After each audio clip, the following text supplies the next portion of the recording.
আমার পক্ষে শেখ হাসিনাকে রাষ্ট্র হিসেবে, সরকার হিসেবে আর মানা সম্ভব না।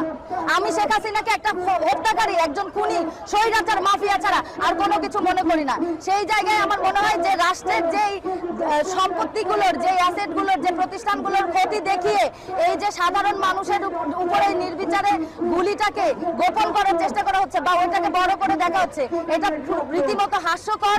অবশ্যই জীবনের দাম অনেক বেশি।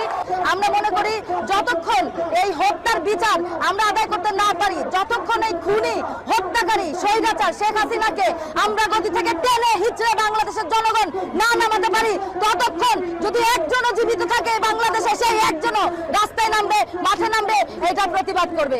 15 বছরে তারা জামাত শিবির নিষিদ্ধ করে নাই, করতে পারে নাই, কিন্তু এখন যখন তাদের অস্তিত্ব সংকটে পড়ে গেছে, এখন তারা এই আন্দোলনের মোড়কে ঘুরিয়ে দেওয়ার জন্য, এই আন্দোলনকে নস্যাৎ করার জন্য জামাত শিবিরকে